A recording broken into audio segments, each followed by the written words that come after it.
Welcome back. Well, Brisbane was forced to halt this morning after about 100 refugee protesters blocked peak hour CBD traffic for a second time in just a week.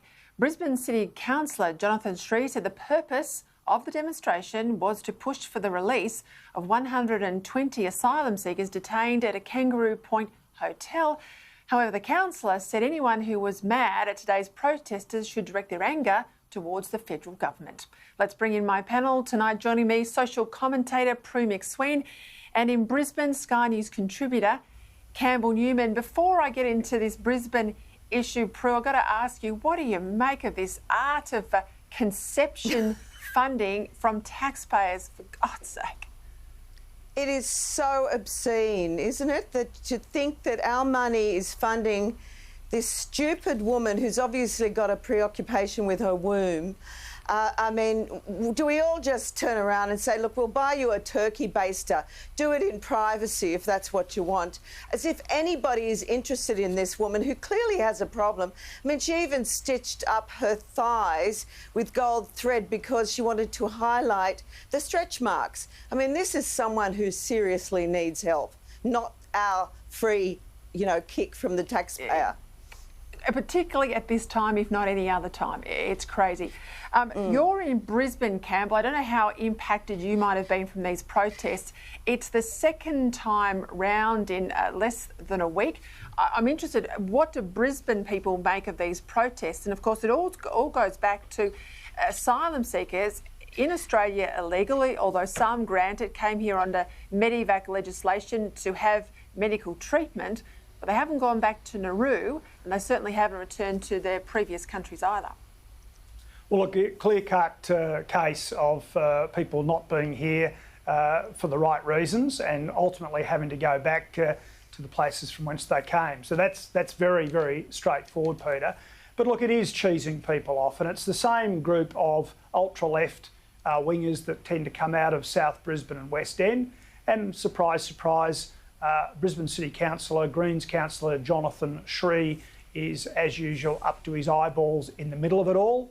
I hope that in 3 years' time, when people go to the ballot box, 3.5 years' time, they will remember down there in the West End that a councillor really should be working on roads, rates and rubbish, even in the year 2020, and this sort of grandstanding is just not appropriate. He's just not doing his job properly.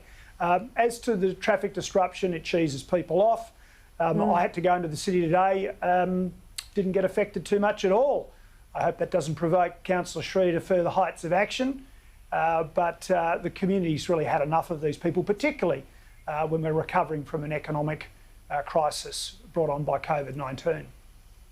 I'll get Prue's take on this in just a minute, but I'm interested, help us explain this push to rename some of Queensland's historic regional cities. It comes out of a push from the Palaszczuk government. It said it would consider changing the names of places associated with British aristocrats and politicians who had a connection with slavery issues. Is this driven now by Queenslanders? What's happening with this, and is it necessary, Campbell Newman? Well, look, let's just go back a step to the protests. Minority left-wing voices in Queensland hold far too much sway with the Palaszczuk government, and that's what we're seeing here. A petition with 300 or 400 signatures to change the name of Russell Island, which is on Moreton Bay, just to the east of Brisbane, was received by the government. So, of course, they then start looking around, and the next thing we hear about various regional cities needing to be renamed. Again, it's the left. And Peter, just to try and calibrate this for those people, if there's Eddie watching this evening, how about this?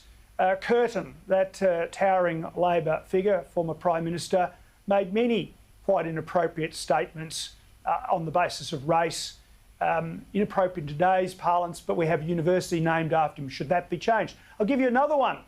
Perhaps it's a bit close to home for some people, but we have Bennelong Point in Sydney. We have, I remember, a Bennelong restaurant at the Opera House, and there are other places named after Bennelong, who was an Aboriginal man at the time of the First Fleet.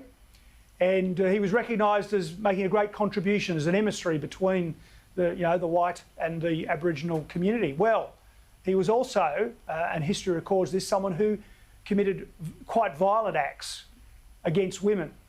And that was recorded at the time, back in 1790. So should we go and change Bennelong Point because of those acts of violence, perhaps even what you'd call domestic violence? I think not, and I'm not advocating that. I'm just trying to point out how illogical and ridiculous these left-wing groups are in their quest to sort of cancel things and change names. Prue, some of the towns we're talking about, Townsville, Gladstone, Mackay, I mean, they're not towns, they're cities. What's your thoughts?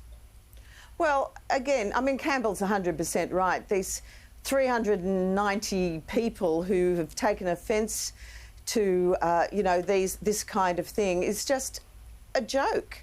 I mean, what about the quiet Australians, Middle Australia, who just wants to get on with their lives, that doesn't believe that, we look back and we learn from it. So if it has, in fact, elevated the debate about the fact that slavery was a wrong thing, great. We do not need to change the names. And I'm just sick of it. I know that most people are. We just want to get on with our lives and focus on what is so important now. And if the government is that desperate to chase votes that they're going to countenance this, then they're really pretty pathetic. And I hope they get the backlash that they deserve.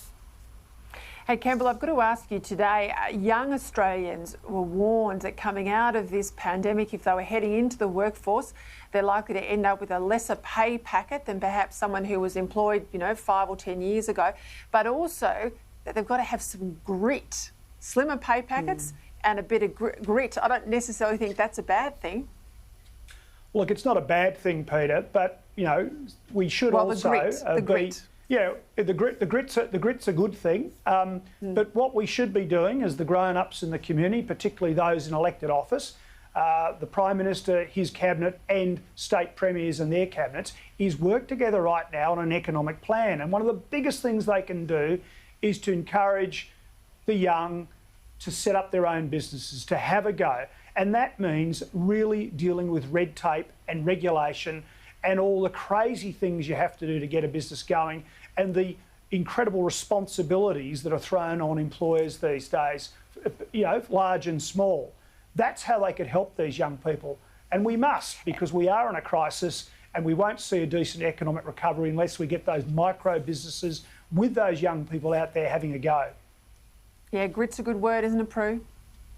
Oh, it sure is. And look, to be frank, the young people I know who've just come out of school, a lot of them are fantastic. I think we always talk about cotton wool generation, but, they want to have a go. But I think that where we need to focus, the government needs to focus, is on some vocational training. We need to make sure that they're in jobs, because traditionally they go to hospitality, entertainment, all sorts of things, which are industries that are not going to recover for many years. So they need to have the proper vocational training in the aged care area, the health area, and manufacturing even, and, even small businesses, as Campbell suggests. But it's so hard. As someone who has started a small business years ago, very naively, I made a lot of mistakes and I didn't have business mentorship. And that's what we would need to do to help them, as well as cutting that red tape. So I think resilience is so important, grit is important, but let's steer them in the right direction and give them the training they need for a vocation. God help us, it'd be a practical tertiary course, Prue. What are we going to do about that? Something that's actually useful. Campbell Newman, Prue McSween, thank you for your time. Thanks, Peter. All right, thank you for your company too. Up next, the Bolt Report for Foxtel viewers. And in regional Australia, of course, on WIN, it's Peter Gleeson with Across Australia.